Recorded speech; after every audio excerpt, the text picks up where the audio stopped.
Yo, good morning sa ating lahat. May papakita akong issue sa inyo ng Honda Click 160. Kasi ito yung nararanasan ng motor ko. Halos magdalawat kalahating taon pa lang yung motor ko. Ito yung papakita ko sa inyo kung anong issue ng Honda Click. Ito yung mga kababayan, no, yung motor ko, Honda Click 160 yan.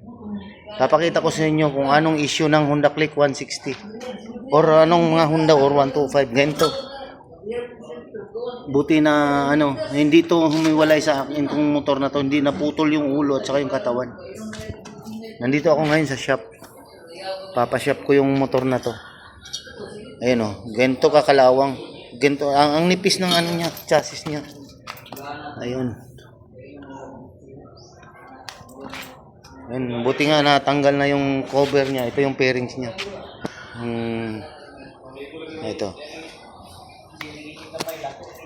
Ito, puro kalawang na lahat. Ito yung issue ng Honda. Itong nagpapashop ako, akala ko dumikit na yung ko, yung parang gumagalaw-galaw na yung unahan. Akala ko ito lang yung yung tawag dito. Akala ko telescopic lang yung sira. Yung pala dito na, malapit na maputol. Tingnan mo gaano kakalawang. Halos yung chassis niya ay halos kakapal, kasing kapal lang ng tansyan. Ayun oh. Bulok na. Ayun, papakita ko sa inyo anong issue. Honda Click 160 yan. Dalat kalahating taon lang to sa akin. Pero ganito na, sira na.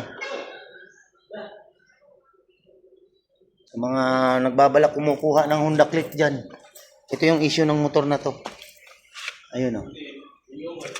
Bulok na, hinakalawang. Ang nipis ng chassis niya. Tsaka dito, ito, puro kalawang na. Tapos, itong fairings na to, dati tinatanggal ko mag-isang taon pa lang sa akin, bulok na rin. Kinakalawang na yung gilid ng mga bakal. Tsaka dito sa ulo.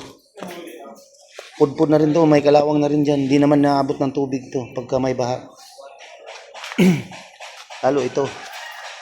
Lagi natatamaan ng tubig. Ayan, ganito kabulok na yun. Na mga ito, kaya kumuha ko nito, nakikita ko sa mga vlogger sa YouTube.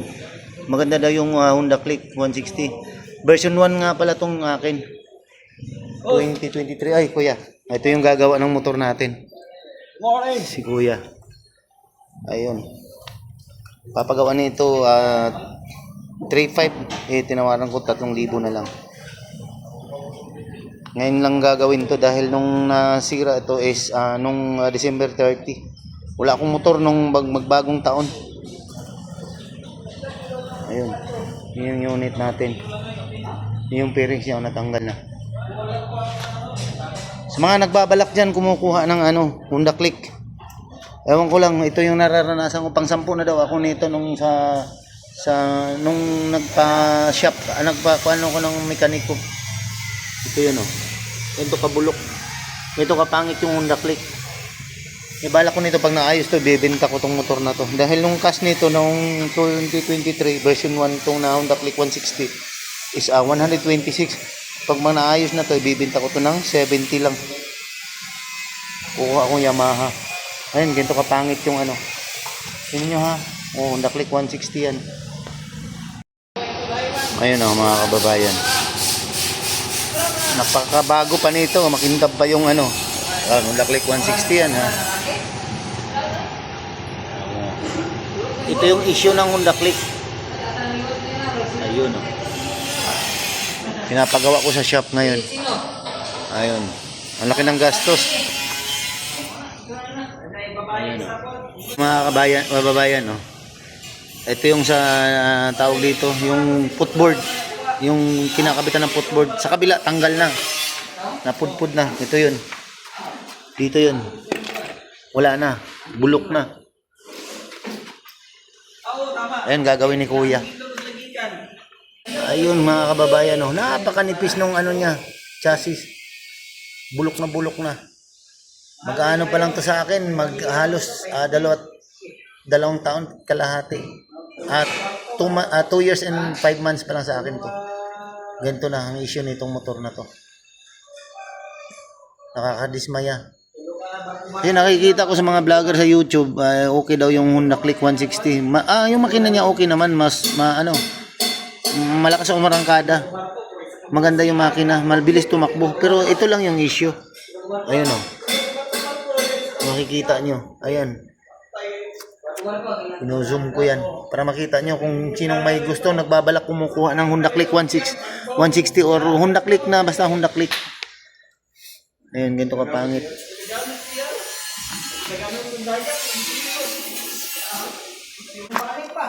Yung mga kababayan, dito ko sa inyo, butas na yan. Bulok na. Ayun o. Ayun o.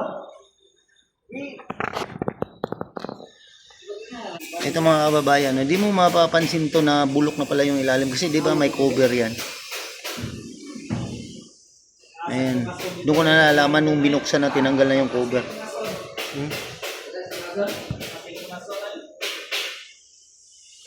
Yun, pag kumukuha kayo ng motor nito, nakakadismaya. Ayan o. 160 yan. Nakakadismaya. Nipis nung chassis niya. Hindi ko sana iba-vlog to. Para makita naman ng kumpanya kung gaano kabulok yung unit nila. At yun pa nga, bulok na rin. Saan gusto nyo battery gini? Oo, kani. Muna yung baterya. Ay, distansya diri wala. So kababayan, hindi naman ako nang laging naliligo sa dagat. At saka hindi ko pa ito nadala sa dagat na naliligo ako. Tsaka kung pagka naligo sa dagat, hindi naman ako nasakay na basang-basa ako. Nagpapalit ako ng damit. Iniiwasan kong kalawang ng motor. Pero yung gagawin na ni Kuya.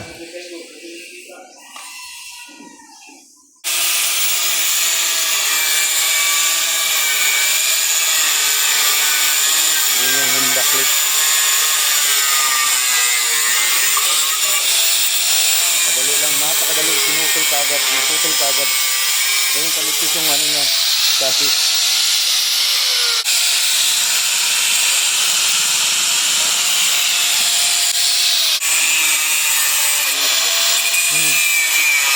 Kuhan talaga ninyo sa kuha. Halos 2.5 man. 2.5 years. Bulok na kayo, lata na kayo. Ayun mga kayo, bulok na. 2.5 years ha. Ganito nakabulok yung chassis niya.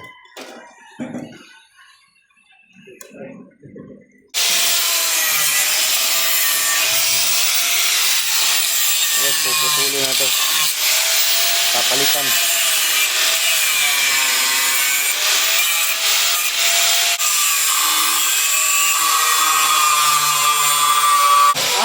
O bagon. Ganito kapangit ang Honda Click. Ito yung issue niya. Papalitan ni Kuya.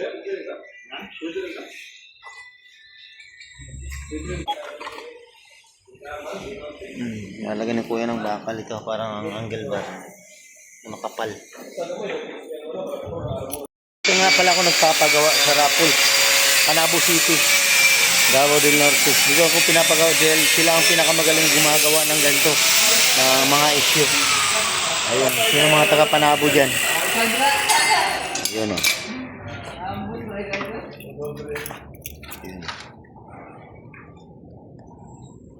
Ayun mga kababayan, tapos na yung winilding na yung motor natin na Honda Click. Ayun yung issue nito. Ayun, na-wielding na puro kalawang, pipinturahan ko pa ito ngayon. Ayun. Sa lahat ng kumukuha ng Honda Click, mag-isip na kayo. Ito yung unit ko, 160 version 1. Unang nabulok dito yung chassis niya. Pipinturahan natin, may dala kong pintura. Dito ako sa shop nila ngayon, Raffles Panabo, the best. Ayun mga kababayan, nilagyan na natin ng primer, yung pinang-wieldingan ng chassis. Kayo yung kukuha ng mga Honda Click, mag-isip-isip na kayo. Kasi itong pinakauna nabubulok, 2 taon pa lang tong motor ko. Ayun oh. May kakabit na namin tong fairings. Napakanipis ng chassis niya. Parang tansan lang kanipis. Yan, ito yung winilding dyan. Ayan. Saka ito. Kasi nabubulok na. Ayan, napinturahan na natin ang black at saka kompleto welding na lahat. Basta sa lahat ng nagbabalak bumili ng Honda Click at saka kukuha ng Honda Click ng mangungutang, mag-isip-isip muna kayo dahil dito ang una nabubulok ng Honda Click. Ayun. Mamaya ikakabit na namin yung fairings.